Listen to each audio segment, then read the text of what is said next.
माफ करा, उद्धव ठाकरे आता प्रसार माध्यमांशी बोलतायत. थेट जाऊयात.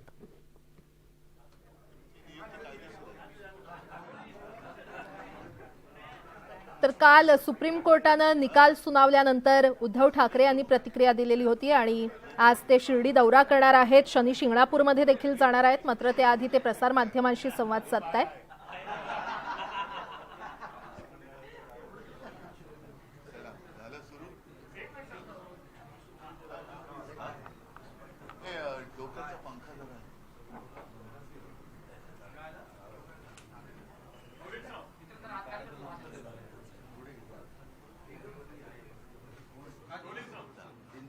सगळ्यांना शुभप्रभात. आज सकाळी तुम्हाला सगळ्यांना रस्ता चुकल्यासारखं वाटलं असेल. सकाळीच बोलवण्याचं कारण वेगळं काही नाहीये. मी ठरलेल्या माझ्या कार्यक्रमाप्रमाणे आता शिर्डीला जातो आहे. तिथून यशवंतराव गडाखांचा वाढदिवस आहे. मी आधीच त्यांना सांगितलं होतं की आपल्याला भेटायला मी येईन. त्यानुसार मी आपल्याला भेटून निघणार आहे. आत्ता आपल्या भेटीचा उद्देश किंवा हेतू तुमच्या सगळ्यांना कळलाच असेल. एकूणच महाराष्ट्रामध्ये जी काही एक बेबंदशाही माजवण्याचा प्रयत्न चालू झालेला आहे त्याच्यावरती काल सर्वोच्च न्यायालयाने निकाल दिले आणि परखड भाष्य केलेले आहे. हिंदू हृदय सम्राट शिवसेना प्रमुख आदरणीय बाळासाहेबांनी जी शिवसेना मराठी माणसाच्या भूमिपुत्राच्या न्याय हक्कासाठी आणि हिंदूंच्या रक्षणासाठी स्थापन केली आणि ती जोपासली, जपली, प्राणापलीकडे तिच्यावरती प्रेम केलं, अशी शिवसेना गद्दारांच्या माध्यमातून आपल्या दावणीला बांधण्याचा भाजपचा घाट हा काल सर्वोच्च न्यायालयाने उघडा पाडला. हिंदुत्वाच्या नावाखाली किंवा हिंदुत्वाच्या बुरख्याखाली यांचा दडलेला एक भेसूर बिभत्स चेहरा हा काल सर्वोच्च न्यायालयाने उघडा पाडला. त्याच्याबद्दल मी सर्वोच्च न्यायालयाला खास धन्यवाद देतो आहे. एकूण या निकालाचा अर्थ काय? अनेकांनी त्याच्यावरती मतप्रदर्शन केलेलं आहे. अगदी सर्वसामान्य माणसांनी सुद्धा केलेलं आहे. तरी देखील काही जणांनी काल आनंदोत्सव साजरा केला, फटाके वाजवले.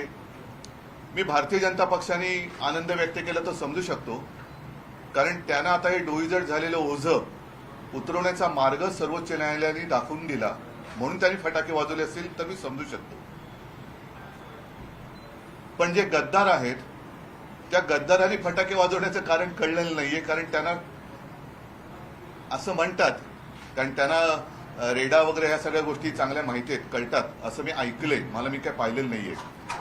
तर तत्पूर्वी हार तुरे वगैरे घातले जातात, पूजा केली जाते म्हणून त्यांनी फटाके वाजवले असतील तर तेही मला माहिती नाही. एकूणच काल सर्वोच्च न्यायालयाने त्यांच्यासमोर जो पोपट ठेवला गेलेला आहे तो आता हालत नाही, निश्चल आहे. त्यांनी डोळे मिटलेले आहेत, चोच उघडत नाही, तो श्वासही घेत नाही आहे.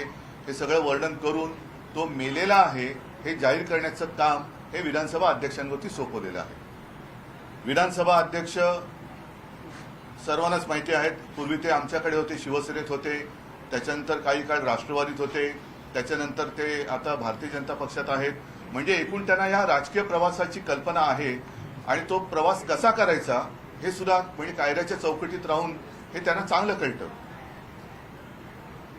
प्रश्न असा आहे की आता संपूर्ण जगात महाराष्ट्राची जी एक अवहेलना चाललेली आहे. महाराष्ट्र म्हणजे शौर्याचा, शूरांचा महाराष्ट्र, वीरांचा महाराष्ट्र. अगदी आपल्याकडच्या मराठ्यांचं वर्णन त्यावेळेला सुद्धा केलं गेलेल्या इतिहासामध्ये. त्या वर्णनाला साजेसं आत्ताचं काही वर्तन ह्या सत्ता पिपासूंकडनं दिसत नाहीये. महाराष्ट्राची आता ही बदनामी थांबली पाहिजे. या सगळ्या निकालपत्रात माननीय सर्वोच्च न्यायालयाने एक निरीक्षण असं नोंदवलेलं आहे की जर उद्धव ठाकरे यांनी राजीनामा दिला नसता तर त्यांना आज परत मुख्यमंत्री करता आलं असतं. पण त्यांनी राजीनामा दिल्यामुळे त्यांना पुन्हा मुख्यमंत्री करता येत नाही. याचाच अर्थ असा की आत्ताचं अस्तित्वात असलेलं सरकार हे पूर्णपणे बेकायदेशीर आहे. जर मी राजीनामा दिला नसता तर मला त्यांनी पुन्हा मुख्यमंत्री केलं असतं. म्हणजेच हे सरकार बेकायदेशीर आहे. मी माझ्या निर्णयावरती आज सुद्धा समाधानी आहे. मी माझ्यातल्या नैतिकतेला जागून राजीनामा दिला. याचं कारण मी काल आपल्याला सांगितलेलं आहे की ज्या लोकांना माझ्या वडिलांपासून म्हणजे माननीय शिवसेना प्रमुखांपासून अगदी मी सुद्धा माझ्या पक्षप्रमुख पदाच्या काळामध्ये सर्व काही भरभरून दिलं. सगळ्यात महत्वाचं म्हणजे आपलं मानलं, विश्वास दिला. त्या विश्वासघातक्यांनी माझ्यावरती अविश्वास दाखवावा हे मला कदापिही चाललं नसतं, चालणार नाही. आणि अशा विश्वासघातक्यांचं सर्टिफिकेट घेऊन मला मुख्यमंत्री राहण्यामध्ये काडीचाही रस नव्हता, नाही. म्हणूनच मी राजीनामा दिला आणि त्याच्याबद्दल मी अत्यंत समाधानी आहे. आता काल जे काही घडलं त्याच्यावरती अनेक जण म्हणजे त्यांच्या चष्म्यातून ते बघू शकतात. म्हणजे आता मेलेला पोपट सुद्धा हातात घेऊन पाठीकडनं मिठू मिठू करणारी लोक आहेत, ती काल दिसली तुम्हाला. जीवदान मिळालं असेल तर ते तात्पुरतं आहे. एक रिझनेबल टाइम ज्याला म्हणतो तो रिझनेबल टाइम, त्याला सुद्धा मर्यादा आहेत. आणि मला असं वाटतं की आता महाराष्ट्राची ही अवहेलना थांबवली पाहिजे. जसं मी माझ्या नैतिकतेला जाऊन राजीनामा दिला तसंच आत्ताच्या ह्या बेकायदेशीर सरकारने राजीनामा दिला पाहिजे. आणि मी राजीनामा दिला नसता तर मुख्यमंत्री झालो असतो, पण मला त्याच्यात स्वारस्य नव्हतं. मी आव्हान दिलेलं आहे, ते आव्हान आजही माझं कायम आहे की एवढे सगळे धिंडवडे निघाल्यानंतर, कोर्टाने सगळे कपडे लक्तर वेशीवर टांगल्यानंतर निवडणुकीला आपण सगळेजण सामोरं जाऊया. सर्वोच्च न्यायालयाचा निकाल त्यांनी दिलेला आहे. आता लोकशाहीमध्ये सगळ्यात शेवटचं न्यायालय हे जनतेचं असतं. त्या जनतेच्या न्यायालयामध्ये आपण जायला काय हरकत आहे? हा फैसला जो आहे तो जनतेवरती सोपूया आणि जे काय मांडायचं असेल ते जनतेसमोर मांडून आपण जनतेचा कौल स्वीकारूया. आणि म्हणून मला असं वाटतं की या निकालाचा कायदेशीर अर्थ त्याच्यामध्ये काय काय आहे हे अनिल परब, अनिल देसाई, अरविंद सावंत तिथे बसलेले आहेत. अनिल, या दोन्ही अनिलला मी खास धन्यवाद देतो, कारण त्यांनी खूप मेहनत घेतलेली आहे.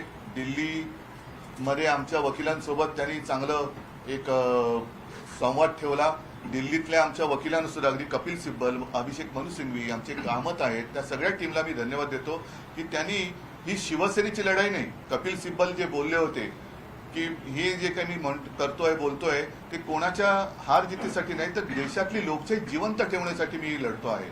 आणि त्या लोकशाही जिवंत ठेवण्यासाठी मी अगदी नरेंद्र मोदीजींना, पंतप्रधानांना सुद्धा आवाहन करतो की ठीक आहे, आपले काही राजकीय मतभेद, मतभिन्नता ही आहे ती लोकांसमोर आपण मांडू, पण आपण आज देशाचे पंतप्रधान आहात. आपल्या देशामध्ये हा नंगा नाच जो सुरू आहे, बेबंदशाही जी सुरू आहे, त्यातनं देशाची तर बदनामी होतेच आहे, पण आपली सुद्धा बदनामी होते आहे. म्हणून आपण हे जे आपले बदनामी करणारी आपली लोक आहेत त्यांना चाप लावा. आणि पुन्हा एकदा सांगतो, देशात हिंदुत्व म्हटल्यानंतर नैतिकतेला महत्व आहे. त्या हिंदुत्वाचे धिंडवडे, आपल्या हिंदुस्थानचे धिंडवडे आणि मोदीजी आपल्या कारभाराचे सुद्धा धिंडवडे 33 जगातल्या 33 देशात नाही, जगातल्या प्रत्येक देशामध्ये निघू नयेत अशी माझी एक आपल्याला विनंती आहे. आणि म्हणून अध्यक्ष महोदय त्यांच्या परीने निर्णय घेतीलच, त्यांना तो घ्यावाच लागेल, कारण ती चौकट सर्वोच्च न्यायालयाने आखून दिलेली आहे. आणि त्यांनी उलटसुलट काही केलं तर ज्याप्रमाणे आम्ही निवडणूक आयोगाच्या निकालाच्या विरुद्ध सर्वोच्च न्यायालयात पुन्हा गेलेलो आहोत, तसंच जर इकडे वेडवाकड झालं तर पुन्हा आम्हाला सर्वोच्च न्यायालयाचे दरवाजे उघडे आहेत. आणि त्याच्यानंतर जी काही बदनामी होईल ती मात्र मग यांना जगात तोंड दाखवायला जागा राहणार नाही. म्हणून मी पुन्हा एकदा सांगतो, आज तर अध्यक्ष महोदय परदेशात आहेत, त्यांनी लवकरात लवकर यावं आणि हा निकाल लवकर जो आहे सर्वोच्च न्यायालयाच्या निर्देशाप्रमाणे तो लावावा, निर्णय घ्यावा. आता मी अनिल तुम्हाला विनंती करतो की तुम्ही आपली जी काही निरीक्षण आहेत सर्वोच्च न्यायालयाने दिलेली ती या माध्यमातून जनतेसमोर मांडावी.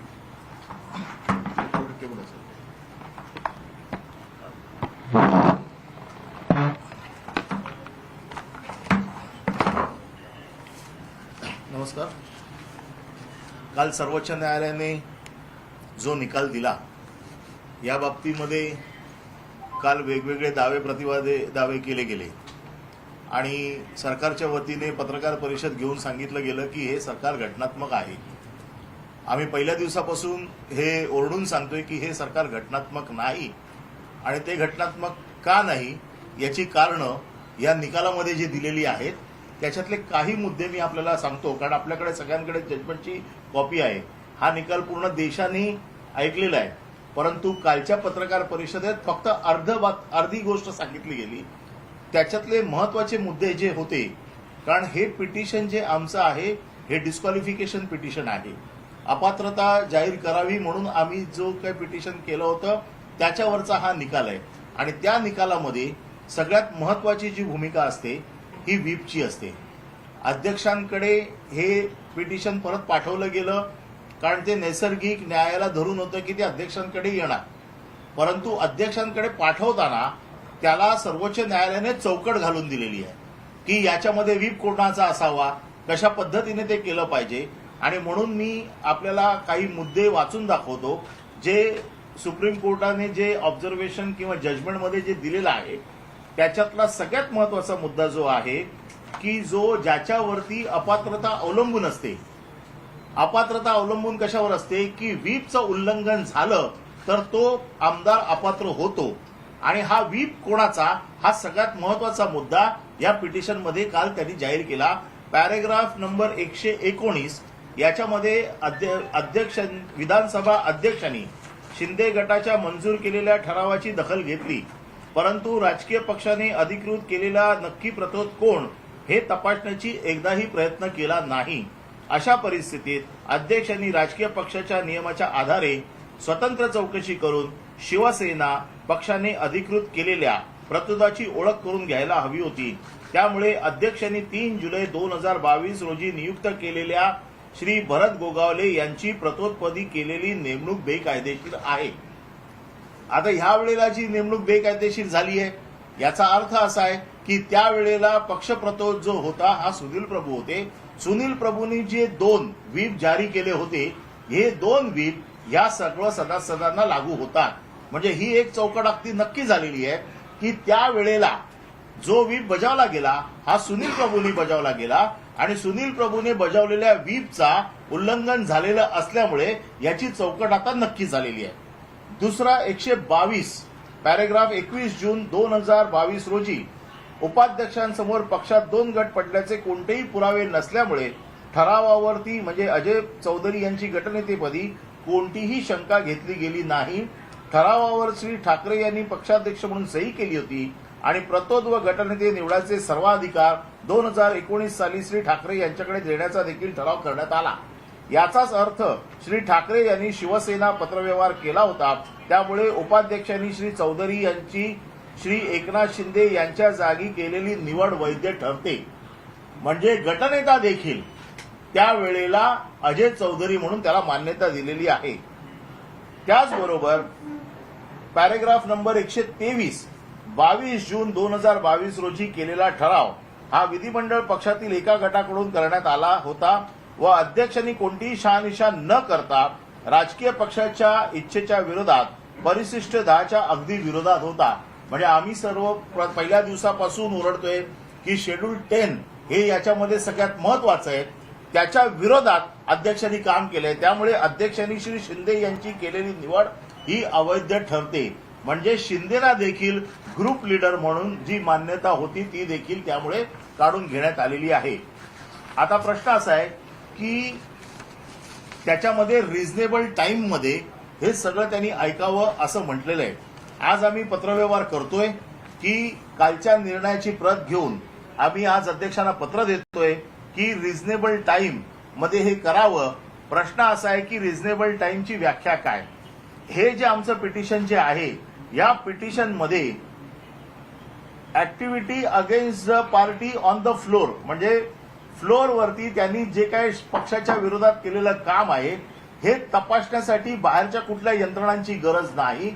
हे तपासण्यासाठी कुठले पुरावे साक्षीदार आणण्याची गरज नाही. विधानसभेतच हा रेकॉर्ड आहे. विधानसभेत व्हिडिओग्राफी आहे. विधानसभेत प्रोसिडिंग आहे ज्याच्यामध्ये अतिशय स्पष्ट झालेलं आहे. उपाध्यक्षांनी वरून रुलिंग दिलेलं आहे की एवढ्या लोकांनी 40 लोकांनी हे पक्षाच्या विरोधात मतदान केलेलं आहे असं रुलिंग रेकॉर्डवरती आहे. त्यामुळे ह्या सुनावणीला जास्त वेळ लागू नये अशी आमची अध्यक्षांकडे विनंती आहे. त्याचबरोबर या सगळ्या गोष्टी करत असताना म्हणजे हे तर व्हीपच्या बाबतीमध्ये झालं, परंतु पक्षाच्या बाबतीमध्ये देखील इलेक्शन कमिशनच्या बाबतीत असो राज्यपालांनी घेतलेल्या भूमिकेमध्ये बद्दल असो वेगवेगळी ऑर्डर्स या जजमेंटमध्ये दिलेल्या आहेत. याच्यामध्ये अतिशय स्पष्टपणे ज्या ऑर्डर्स दिलेल्या आहेत त्याच्यामध्ये असं दिलेलं आहे की कुठलाही अधिकार हा शेवटी पार्टीच्या प्रमुखांना असतो. हा लेजिस्लेटिव्ह पार्टीच्या प्रमुखाला व्हीप किंवा गटनेता निवडायचा अधिकार नाही. गटनेता किंवा व्हीप नेमायचा असेल तर तो पक्षाच्या प्रमुखानेच नेमला पाहिजे. हे देखील काल अधोरेखित झालेलं आहे आणि पक्षाचे प्रमुख त्यावेळेला हे शिवसेनेचे पक्षप्रमुख उद्धवजी ठाकरे होते. तो तसा 2019चा ठराव आहे, जो 19चा ठराव कोर्टाने काल मान्य केलेला आहे.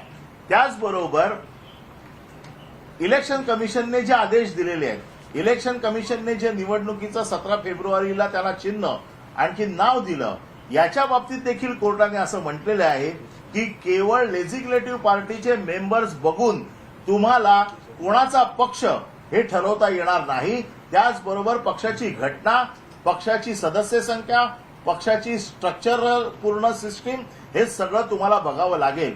म्हणून आमचं जे सुप्रीम कोर्टात दुसरी याचिका दाखल केली आहे, जी इलेक्शन कमिशनच्या आदेशाला चॅलेंज करणारी आहे, त्याचा जवळपास सुतोवाच या जजमेंटमध्ये केलेला आहे. त्यामुळे जसं साहेबांनी सांगितलं की हे सरकार घटनाबाह्य आहे आणि ह्याचा अल्पावधीचाच फक्त कालावधी आता बाकी राहिलेला आहे.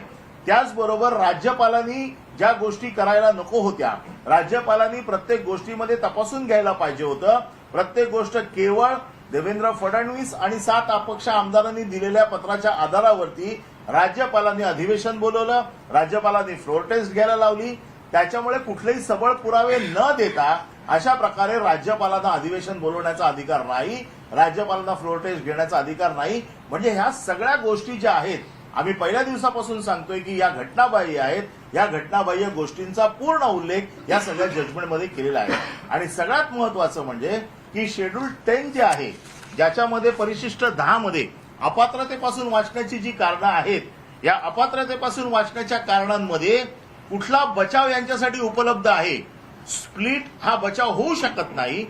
2 गोष्टी नीट समजून घ्या. एका बाजूला इलेक्शन कमिशनने स्प्लिटच्या आधारावर पक्षाला त्यांना चिन्ह आणखीन धनुष्यबाण दिलं, ज्याच्यावरती सुप्रीम कोर्टने सांगितलं की तुम्हाला अशा प्रकारे फक्त लेजिस्लेटिव्ह पार्टीच्या मेंबर्सवरती तुम्हाला देता येणार नाही. दुसऱ्या बाजूला शेड्यूल 10 मध्ये जे 3 कलम वगळल्याच्या नंतर जो बचाव उरतो तो फक्त मर्जरचा राहतो, तो यांनी घेतलेला नाही. त्याच्यामुळे यांची अपात्रता ही 100% नक्की ठरलेली आहे. कारण त्यांनी जो केलेलं काम आहे पक्षाच्या विरोधातलं, हे जवळपास सिद्ध झालेलं आहे. नियमाप्रमाणे फक्त सुप्रीम कोर्टाने काल आदेश दिला नाही, बाकी या सगळ्या गोष्टी कोर्टामध्ये कालच्या जजमेंटमध्ये आलेल्या आहेत. मला असं वाटतं की या सरकारच्या बाबतीमध्ये ज्या काही घटना घडल्या होत्या, ज्या काही गोष्टी आम्ही व्यवस्थितपणे कपिल सिब्बल साहेबांनी, मनोज सिंघवी साहेबांनी, कामत साहेबांनी कोर्टाच्या समोर मांडल्या होत्या, या सगळ्या गोष्टींचा काल उहापोह झालेला आहे. त्याच्यामध्ये सगळ्या गोष्टींची दखल घेतली गेलेली आहे. अंतिम निर्णय हा अध्यक्षांकडे पाठवलेला आहे आणि जर अध्यक्षांनी याच्या बाबतीत कुठला निर्णय घेतला नाही तर कोर्टाने सांगितले लिबर्टी आहे तुम्हाला परत कोर्टात येण्याची. याचा अर्थ असा होतो की जर वेळेमध्ये जर त्यांनी हा निर्णय घेतला नाही तर पुन्हा आम्हाला सुप्रीम कोर्टात जाण्याचा अधिकार आहे. आणि सुप्रीम कोर्ट त्यावेळेला, कारण कुठलाही सुप्रीम कोर्ट स्वतः पहिला निर्णय घेत नाही, ते त्या अथॉरिटीला पहिला अधिकार देतं. परंतु त्यांनी नेहमी सांगितलेलं आहे, जसं इलेक्शन कमिशनच्या बाबतीमध्ये देखील असंच झालं होतं की इलेक्शन कमिशन ऑटोनॉमस बॉडी आहे, तुम्ही त्यांच्याकडे पहिले जा, नंतर आमच्याकडे या. पण काल त्यांनी याच्यामध्ये सुतोवाच केल्यामुळे ही याचिका देखील जवळपास निश्चित झालेली आहे. त्याचं आता पुढच्या आठवड्यामध्ये कदाचित यरी येईल. ते आल्याच्या नंतर जर त्यांचं पक्षचिन्ह, नाव हे जर गोठवलं गेलं तर मला असं वाटतं की हे जे काही घटनात्मक जे काही सगळं आम्ही पहिल्या दिवसापासून म्हणतोय की हे सगळं घटनेच्या विरोधात आहे, हे पूर्णपणे अधोरेखित झालेलं आहे. आणि मला असं वाटतं की या सगळ्या गोष्टींवरती सुप्रीम कोर्टाने आम्हाला न्याय दिलेला आहे. काल ज्या गोष्टी सांगितल्या गेल्या ह्या अर्धवट सांगितल्या गेल्या. त्यांनी असं सांगितलेलं आहे की राजकीय पक्ष कोण हे ठरवण्याचे अधिकार देखील अध्यक्षांना आहेत. राजकीय पक्ष कोण ठरवण्याचे अधिकार अध्यक्षांना आहेत हे फ्लोअरवरती हे मान्य आहे. पण ते केव्हापासून? 17 फेब्रुवारी 2022च्या नंतर, 23च्या नंतर जे काही अधिकार दिलेले आहेत ते पुढे लागू होतात. एक गोष्ट याच्यामध्ये कोर्टाने अतिशय स्पष्ट केलेली आहे की कुठलाही निर्णय इलेक्शन कमिशनचा हा रिट्रोस्पेक्टिव्ह असू शकत नाही, हा पूर्णरक्षी प्रभावाने होत नाही. हा जो काही निर्णय इलेक्शन कमिशनचा आहे हा त्याच्यापासून पुढे लागू होईल जोपर्यंत आमचं सुप्रीम कोर्टातलं डिसिजन नक्की होत नाही तोपर्यंत. त्यामुळे हे जे सांगतायत की व्हीप कोणाचा आम्ही ठरवणार, राजकीय पक्ष कोण आम्ही ठरवणार. व्हीप हा त्या दिवशी ज्या दिवशी व्हीप जाहीर झाला त्या दिवशी कोणाचा होता हे सगळ्यात महत्वाचं आहे.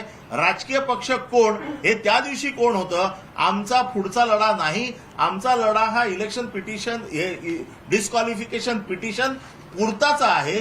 त्या दिवशीची जी परिस्थिती आहे त्या परिस्थितीमध्ये शिवसेना उद्धव ठाकरे हे पक्षप्रमुख म्हणून त्यांनी अधिकार ज्यांना दिलेले आहेत त्या ठरावाच्या आधारावरती हे सगळं पिटिशन ऐकलं जाईल. त्याच्यामुळे जे लोकांना वेगवेगळ्या पद्धतीने सांगितलं जातं त्याची स्पष्टता आपल्याकडे यावी म्हणून आपल्याला मी सगळ्या ह्या गोष्टी पॅरेग्राफ प्रमाणे सांगितलेल्या आहेत. याच्या बाबतीत आपल्याला कोणाला काही शंका असेल तर आपण विचारावी. मला असं वाटतं की आमच्याकडनं ही बाजू आता अतिशय स्पष्ट झालेली आहे की यांना कुठल्याही परिस्थितीत आता बचाव नाही. हा फक्त काही वेळेचा प्रश्न आहे आणि ती वेळ लवकरात लवकर आम्ही संपुष्टात आणू. थोडक्यामध्ये तुमच्या लक्षात आलं असेल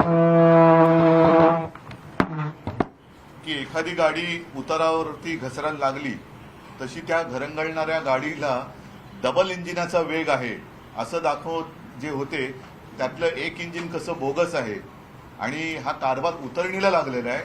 त्याला वेग नाही म्हणणार, त्याला आपण पिछाट म्हणू. आणि म्हणूनच लवकरात लवकर ह्या डबल इंजिन मधले एक जे पोकळ इंजिन आहे ते आता बाजूला काढून टाकलेलं पाहिजे. अगदी आरेमध्ये तर नाहीच पण त्याला तांदूरच्या कारशेडमध्ये नेऊन रिपेअर करायला हरकत नाहीये.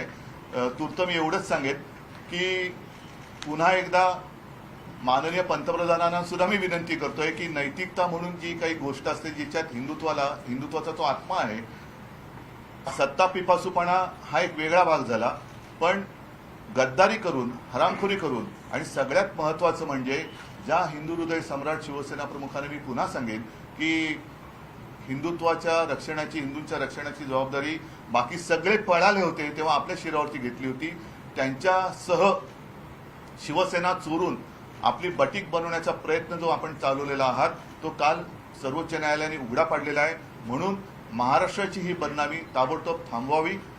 तातडीने या सरकारला पाय उतार होणं भाग पाडलं गेलं पाहिजे आणि लवकरात लवकर निवडणुका घेतल्या जाव्यात ही आमची मागणी आहे. रिझनेबल टाइम म्हणजे किती? कारण ते मणिपूरच्या केसमध्ये आपण एक म्हटलं की 3 महिन्यामध्ये ते म्हणूनच म्हटलं की रिझनेबल टाइम मणिपूरची केस जिथे केस ही पूर्णपणे मेरिटवरती चालते, जिथे एव्हिडन्स लीड करावा लागतो, जिकडे बचावासाठी साक्षीदार आणावे लागतात, अशा गोष्टीला वेळ लागतो. परंतु ह्या केसमध्ये वेळ लागायचा प्रश्नच नाहीये कारण सगळे पुरावे आहेत. एकच आता याच्यामध्ये हा थोडासा किचकट विषय होऊ शकेल की राज्यपालांची कृतीच बेकायदेशीर ठरवलेली आहे.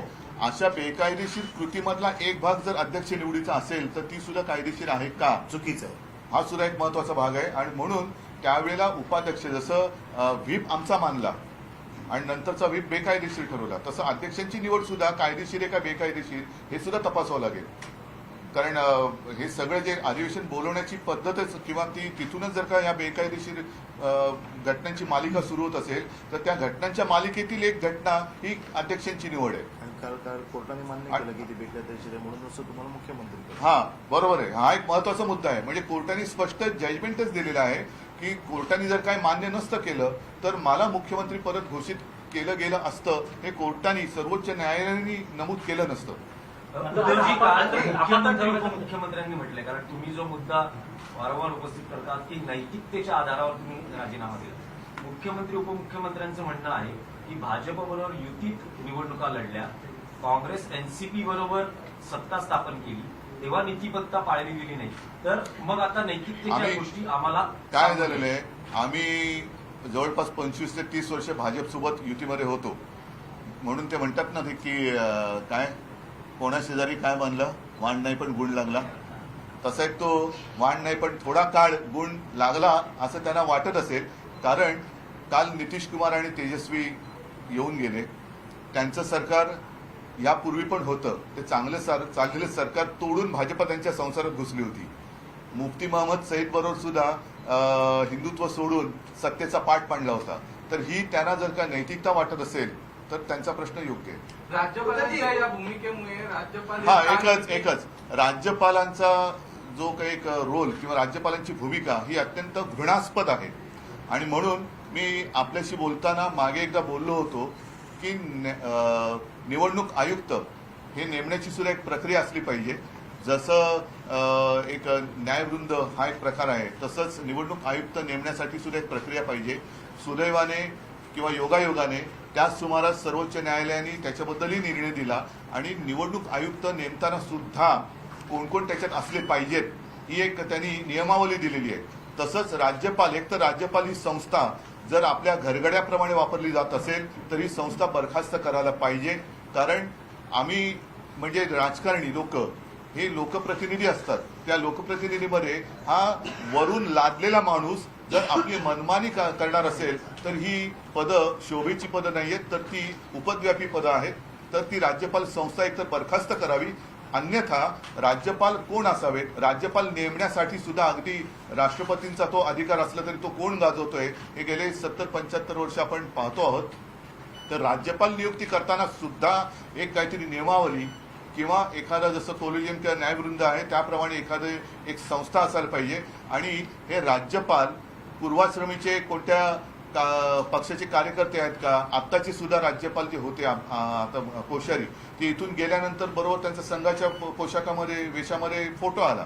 असे जर का कार्यकर्ते, संघाचे कार्यकर्ते, पक्षाचे कार्यकर्ते राज्यपाल म्हणून आपल्याकडे नसलेल्या राज्यात नेमून तिकडे हे उपद्व्याप होणार असतील तर मग या कारभाराला काहीच अर्थ नाहीये. खरी ही यंत्रणा खूप चांगली आणि आदरपूर्वक असायला पाहिजे. जी पूर्वी होती पण ही या लोकांनी केवळ आपल्या हव्यासापायी तिची बर्बादी करून टाकलेली आहे. म्हणून जोपर्यंत आणि जोपर्यंत ह्या राज्यपाल नियुक्तीवरती काही एखादी नियमावली येत नाही, मला असं वाटतं तोपर्यंत सरळ राज्यपाल पदच रद्द करावं. कारण दिल्लीमध्ये सुद्धा हा अत्यंत महत्वाचा निर्णय सर्वोच्च न्यायालयाने दिलेला आहे, काल दिलेला आहे की तिकडे नायब राज्यपाल यांची जी काही लुडबुड चालते ती लुडबुड तिला बुच लावलेली आहे. साहेब, तुम्हाला असं वाटतं का की मुद्दामून अध्यक्ष हे वेळकोपणा करतील? कारण जसं तुम्ही निवडणूक आयोगाने चॅलेंज केलेलं आहे, जोपर्यंत सर्वोच्च नाही अध्यक्ष, मी तुम्हाला म्हटलं ना, अध्यक्षांना कायद्याच्या चौकटीत राहून पक्षांतर कसं करावं याचा चांगला अनुभव आहे. त्यांच्या एवढा अनुभव कदाचित कोणाला नसेल, पण बेकायदेशीर पक्षांतर झालेलं आहे आणि ते क्लिअर कट सर्वोच्च न्यायालयाने, कारण आपले अध्यक्ष महोदय हे वकील सुद्धा आहेत, त्याच्यामुळे कदाचित इतरांपेक्षा त्यांना कायदा कळत तरी असावा. तर त्यानुसार ते जे काही लिहिलेलं आहे, नाहीतर आम्हाला पुन्हा सर्वोच्च न्यायालयात जावं लागेल. राजकीय पक्ष हा किती बहुसंख्य आमदारांची संख्या किती आहे यावर ठरेल असं निकालात असं नाही म्हटलेलं, असं म्हटलेलं नाही. तेच तर आहे. नाही, राजकीय पक्ष हे बहुसंख्य किती आमदार आहेत यावर ठरणार नाही असं निकालात म्हटलेलं तुम्ही आहे. आधी उलट बोलला. तर तुम्ही पुन्हा एकदा निवडणूक आयोगाची दाद मागणार? नाही, निवडणूक नाही, त्याच्या विरुद्धच आम्ही सर्वोच्च न्यायालयात गेलेलो आहोत. आणि पहिल्या दिवसापासून आमचं हेच म्हणणं होतं, मी जे निवडणूक आयुक्तांबद्दल माझं ठाम मत नोंदवलं, आता सुद्धा नोंदवलं, त्याला कारणच ते होतं की शेवटी पक्ष वेगळा असतो आणि पक्षाचे प्रतिनिधी, लोकप्रतिनिधी हे वेगळे असतात. त्याच्यामुळे आम्हाला 4-6 महिने निवडणूक आयोगाने सदस्य संख्या नोंदवायला सांगितली, त्याची आम्ही 20 लाखाच्या वरती नोंदवली. त्याच्यानंतर आमच्या पदाधिकारी 4 लाखाच्या वरती आम्ही आमच्या सगळ्या पदाधिकाऱ्यांची शपथपत्र नोंदवली.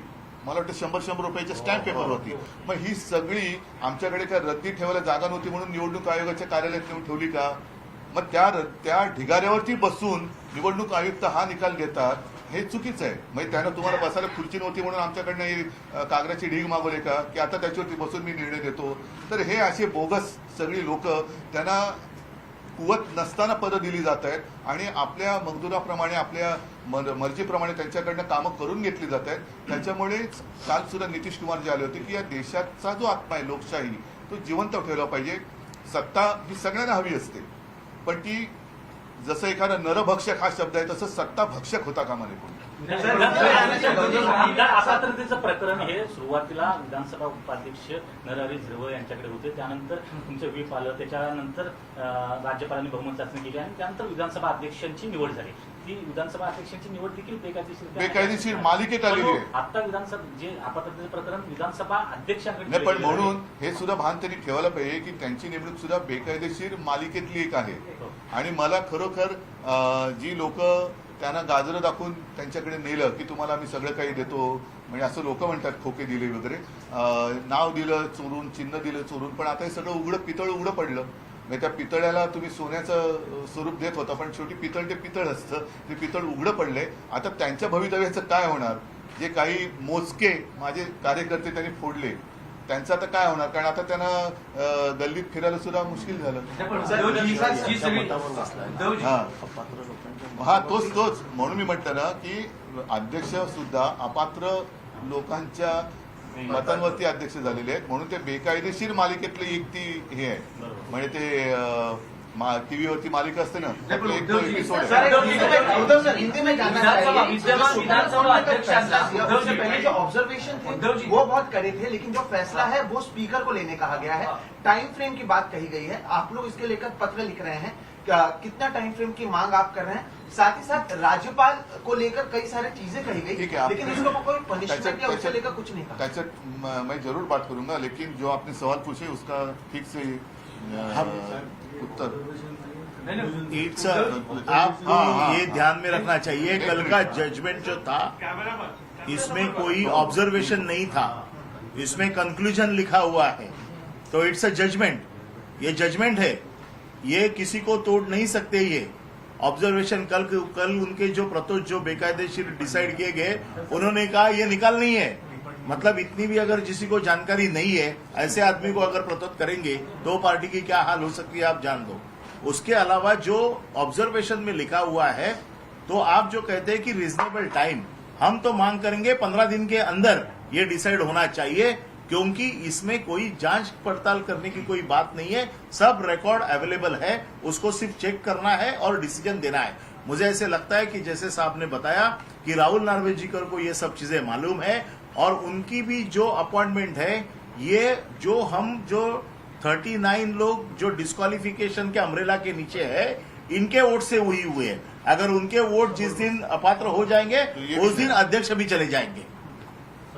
नाही, पण उद्धवजी एवढी सगळी ताशेरे वगैरे सगळं ओढलं तरी विधानसभा अध्यक्ष म्हणून राहुल नार्वेकर त्यांना काही बेकायदेशीर ठरवलेलं नाही, त्यामुळे निर्णय त्यांच्याकडेच आहे. त्याच्यामध्ये हा तर सगळ्यात महत्त्वाचा मुद्दा आहे ना. पुन्हा एक मिनिट लक्षात घ्या की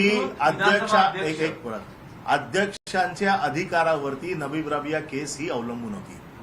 त्या केसचा रेफरन्स 7 बेंचच्या जजेसकडे गेलेला आहे, म्हणून याच्यावरती आता भाष्य करणं योग्य होणार नाही. ते आम्ही नबीब राबिया केस ज्या वेळेला सुनावणीला येईल त्याच्यावरती करू. परंतु अपात्रतेचा मुद्दा ज्या दिवशी जाहीर होईल त्या दिवशी आपोआप अध्यक्षांना जावं लागेल, कारण अध्यक्ष हे 40 लोकांची मतं घेऊन अध्यक्ष झाले. ही 40 मतं जर वजा केली तर ते अध्यक्ष होऊ शकत नाहीत. त्याच्यामुळे अध्यक्षांचे अधिकार, कारण नबीब राबिया केसमध्ये जे म्हटलेलं आहे की ज्या अध्यक्षांवरती अविश्वासाचा ठराव आहे किंवा जे डिस्प्यूटमध्ये अध्यक्ष आहेत त्यांना हे अधिकार आहेत की नाही.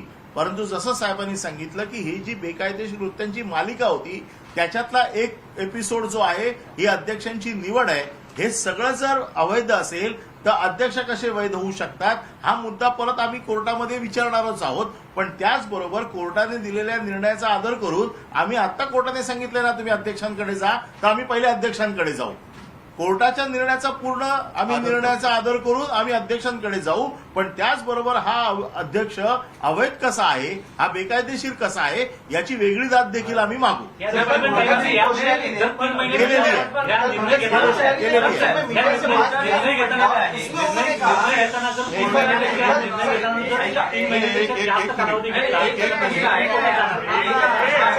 भगत सिंह कोश्यारी ने दिल्ली में मीडिया कर्मियों से बात की और उन्होंने कहा कि उस समय जो मुझे सही लगा मैंने वो किया, जबकि सुप्रीम कोर्ट ने बहुत सारी चीजें कही है. अगर ऐसे कोई कहे कि उस समय मुझे लगा कि इसकी हत्या कर दो, तो क्या वो सही बात में आप मान सकते हैं? हत्या तो हत्या होती है, वो उस वक्त की इस वक्त की बात नहीं है.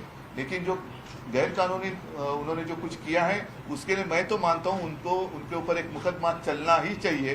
क्यों? इसलिए कि इसका मतलब ये नहीं कि राज्यपाल महोदय किसी कानून इसमें आते नहीं, इसलिए वो अपनी मन मर्जी जो कुछ आहे मेरी मर्जी, ये कोई पिक्चर का गाणं नाही आहे. याच्यामध्ये हे बेकायदेशीर सरकार स्थापन करून त्यांनी महाराष्ट्राच्या जनतेची फसवणूक केलेली आहे. त्याच्यामुळे माझं तर मत आहे त्यांच्यावरती फसवणुकीचा दावा ठोकला गेला पाहिजे. मग त्याच्यात ते 420 असेल काय असेल तो बघा, पण ही अशी माणसं हे राज्यपाल पदाची अवहेलना करतायत. त्याच्यामुळे एकाला शिक्षा झाली तर उद्या असं कोणी करण्याचं धाडस करणार नाही. कारण जेव्हा पदाची शपथ घेतली जाते तेव्हा घटनेवरती हात ठेवून ती शपथ घेतली जाते आणि त्याचाच जर का तुम्ही भंग करणार असाल म्हणजे पद घटनात्मक आहे पण कृत्य घटनाबाह्य आहे तर समर्थन कसं होऊ शकेल? नाही, पण पण त्यांना काय सर्व गुन्हे माफ करू शकतो आपण?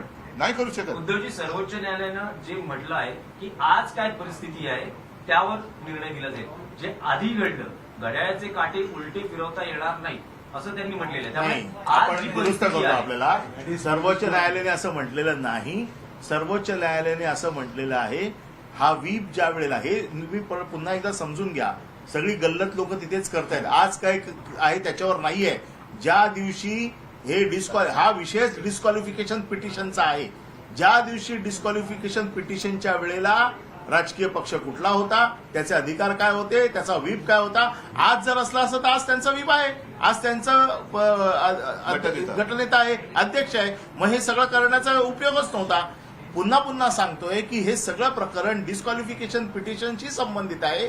त्यामुळे इथे जो काही नियम लागला जाईल, हा डिस्क्वालिफिकेशन पिटिशन ज्या दिवशी आलं किंवा व्हीप ज्या दिवशी गेला त्या दिवशीची परिस्थिती काय आहे हे, आणि कोर्टाने इलेक्शन कमिशनचे पण जे निर्णय आहेत हे रिट्रोस्पेक्टिव्ह करता येणार नाही असं स्पष्ट म्हटलेलं आहे.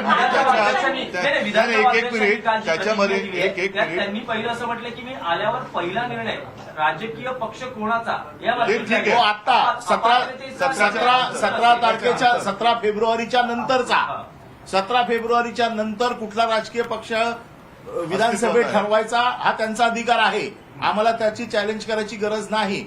परंतु डिस्क्वालिफिकेशन पिटिशन ज्या दिवशी फाईल झालं किंवा व्हीप ज्या दिवशी गेला त्या दिवशी राजकीय पक्ष कोण होता हा मुद्दा महत्वाचा आहे. आणि एक मिनिट, आणि त्यांनी समजा त्या पक्षाला ओळखलं, म्हणजे ओळख कोणाची तो ओळख, तर त्याचं त्या पक्षाचं आयुष्य 17 फेब्रुवारी तर ते अपात्र होईपर्यंतच राहील. आणि सगळ्यात आणखीन एक महत्वाचा मुद्दा, ज्या वेळेला त्यांनी त्यांचा व्हीप आणि गटनेता नामंजूर केलेला आहे अशा वेळेला तो गटनेता मुख्यमंत्री राज्याचा होऊ शकत नाही. बरोबर. होता कामा आणखीन एक नये. सगळ्यात महत्वाची गोष्ट, परिशिष्ट 10 मध्ये जे म्हटलेले की जेव्हा 2 गट होतात त्याचा निर्णय होईपर्यंत कुठलाही पक्ष हा पक्ष माझा आहे असं म्हणू शकत नाही. हे देखील काल कोर्टाने स्पष्ट केलं. ठीक आहे, चला. आपण मला असं वाटतं ऐका एक मिनिट एक मिनिट म्हणजे अभी निकलना है. पंतप्रधान से आपने एक जो है अपील की है इस सरकार को लेकर. आपने कहा है हिंदुत्व का आपने हवाला दिया. उस अपील के बारे में हिंदी में बोलते हैं. मैं प्रधानमंत्री जी से विनती करना चाहता हूं. ठीक है, राजनीति जो भी है वो अपनी जगह है, लेकिन सवाल देश की प्रतिमा, हिंदुत्व की प्रतिमा और हमारे अपने महाराष्ट्र की प्रतिमा का है जिसकी बदनामी पूरे विश्व में हो रही है. और आज देश के प्रधानमंत्री जी मोदी साहब है, पूरे विश्वगुरु है, विश्व में वो पूरा विश्व उनको जानता है. तो उनके नेतृत्व में अपने देश में ऐसा गलत कारवार हो रहा है, ये अपने लिए और उनके लिए शोभा देने वाली चीज नहीं है. और इसलिए मैं उनको रिक्वेस्ट कर रहा हूं कि आपके कार्यकाल में ऐसे बदनामी करने वाले लोगों को आप रोकिए और महाराष्ट्र की सरकार जो है उसको इस्तीफा देने के लिए कह दीजिए और हम जनता के दरबार में जाएंगे. ठीक है, धन्यवाद. जय हिंद, जय महाराष्ट्र. तर काल सुप्रीम कोर्टानं जो निकाल दिला त्यावरती शिवसेना उद्धव बाळासाहेब ठाकरे गटाचे प्रमुख उद्धव ठाकरे आणि त्याचसोबत अनिल परब यांनी पत्रकार परिषदेमध्ये कालचे सुप्रीम कोर्टातले मुद्दे आणि त्यावरती आता भाष्य केलं पत्रकार परिषदेमध्ये आणि पुन्हा एकदा शिंदे फडणवीस सरकारवरती टीका केली.